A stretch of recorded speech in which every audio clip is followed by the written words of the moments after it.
This is Perplexus Epic. It has 125 playing changes in it, and I would like to be able to just demonstrate how to play through some of the parts. I'll just describe some of them right now before I actually get through it.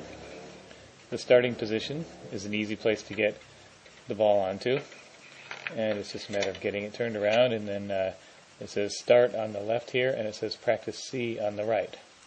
So what you do is you just get started here, and you have to go up a little hill. That's one of the first moves you got to do, and you got to sort of just push the ball a little bit to get there. So I'll do that again. I can bring the ball up to the beginning and then just push it, and it sort of jumps right over that. But if you get quick at it, you sort of just go like this. Now I'm on what's called the teeter-totter. The teeter-totter is at number 3 down inside of here, and number 3 drops off to number 4, a little gray component down in the bottom.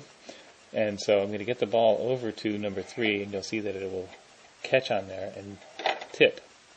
And when it tipped, it got down into number 4 and then number 5, and then that allows you to get onto a very tricky little part at number 6, which will be letting the ball swing down and around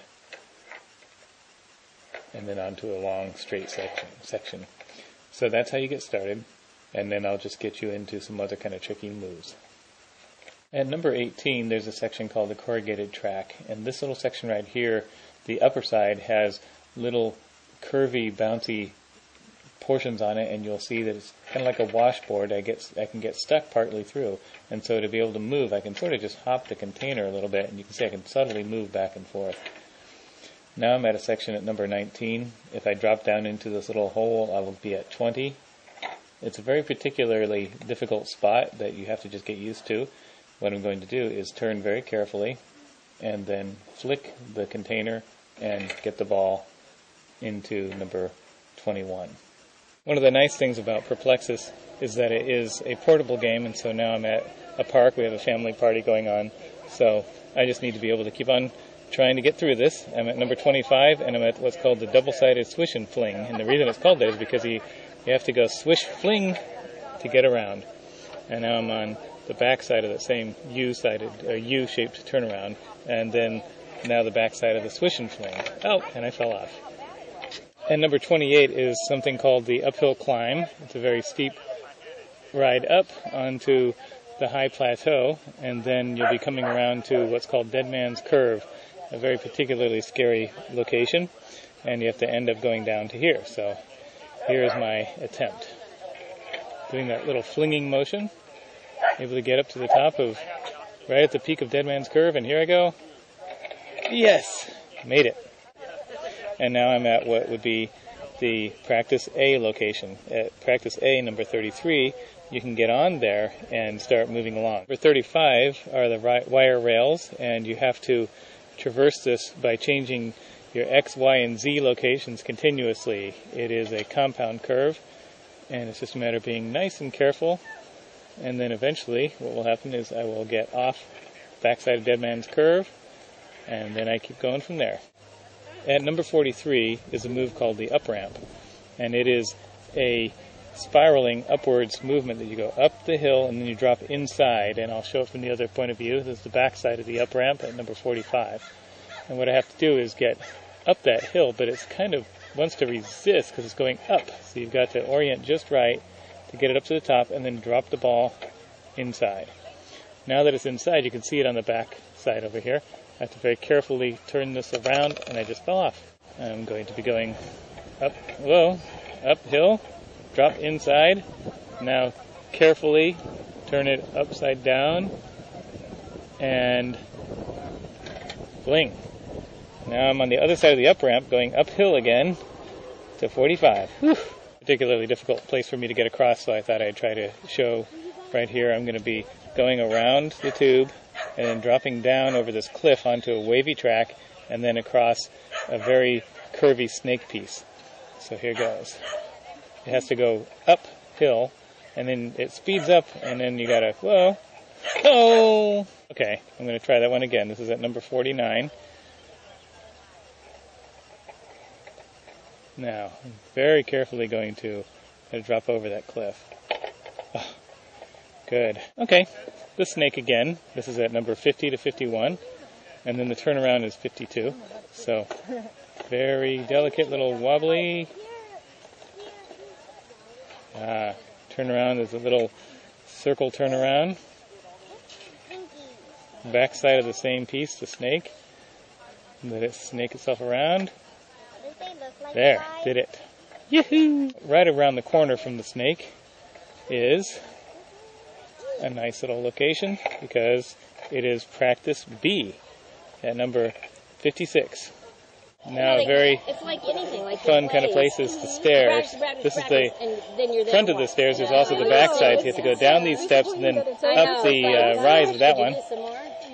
But anyway. Notice the little hopping movement that I'm doing? This is how carefully I can go down. Okay. Hop, hop, All hop, right, they've probably seen enough of me. hop. No, I enjoyed it. And drop. I'm at number 77, about to go off these narrow little forks into number 78, that little catch right there.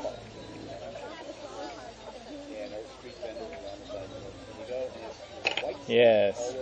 I'm at the base jump. It's a very long move, this far. You've got to get the ball from at the top here to fall through this hole into the blue little funnel at the very bottom there. So I got to line it up right.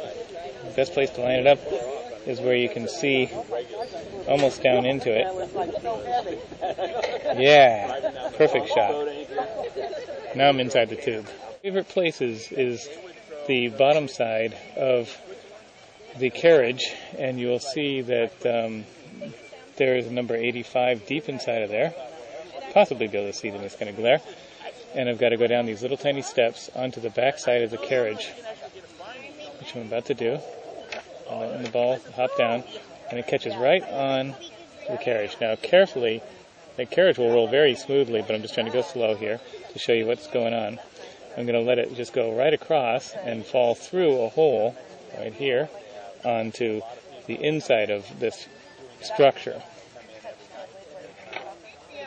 And then from there, slowly just go along, upside down. The carriage moves back into the way of the ball, and so it has a little tiny push arm on it, like a pushing cart, like a grocery cart, and just shoves it along, gets it out of the way, and lets the ball fall through into a cup on this gray element right here. 91 happens to be a practice number, letter C right here at the word epic. I can get on to 91. So that'll take me straight back to where I had just fallen off. And now I can continue on my path. By the way, that is the last practice to get in before you get to the end. Ball is at number 98. And I'll carefully get it onto there.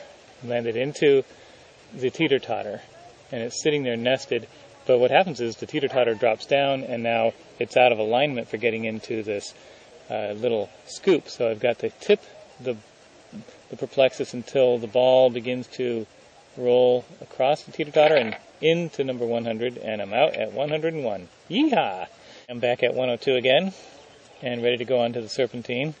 The serpentine track is a split rail design so that when you go along, it actually uses one width of track twice, so the ball will speed up as it goes along here, and then whip itself around, but I have to be very careful as I had fallen off last time. Just get up the hill, carefully, work it around, there, 103, and I did it. Okay, now, I am back onto getting onto the top of the gantry structure and the gondola. I'm at number 107. Well, I will be soon. I have to go across this structure so I can get there without a glare. Get across the structure and drop into this little container. Nice. Now the carriage comes along, and you get onto the carriage, which carries you across, where I could dump it into 109. Well, that's okay, because I fell off at 104, which takes me right to where I wanted to go again.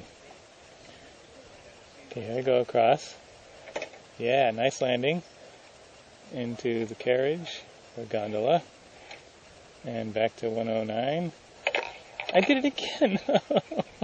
And number 117 is one of the signature pieces on Epic. It is the launch ramp, and a ball goes along this little gray piece, over and jumps in the air, and lands in the little blue container, and then continues on the backside.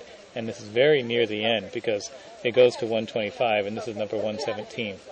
So here I'm going to try to line it up, and there's a little bit of a down slope right there, so it's a little bit tricky. And get around the corner and rest it. Now lining it up is the hardest part of getting this launch ramp to work well. But that hole that the ball will fall into is a fairly precise hole and will guide the ball down into the track appropriately. But if you have it out of alignment, out of plane, left or right, it'll miss the little bucket. So here it goes. Oh, I went backwards. Get turned around. Get it prepared. Try to hand. It's going to be very quickly done. There. Perfect landing. And then I can continue on from there. In fact, I'm almost at the very end. I have to go at 120. I have to go down into this little container. So the way I do it is that I sort of wiggle this until I get it just to go over the edge and drop in there. And now at 122, I'm dropping down into another little finish, a turnaround. This turnaround is very tricky. It's like the others. I'm in number 123. 124 is the path here, and number 125 is the finish. So I'm just inches away, and I've actually never made it to the end on this model. So here goes. Careful, careful. Yes. I'm at 123 and a half. 124 around the little wall, and almost lost it. 125. I have finished Epic.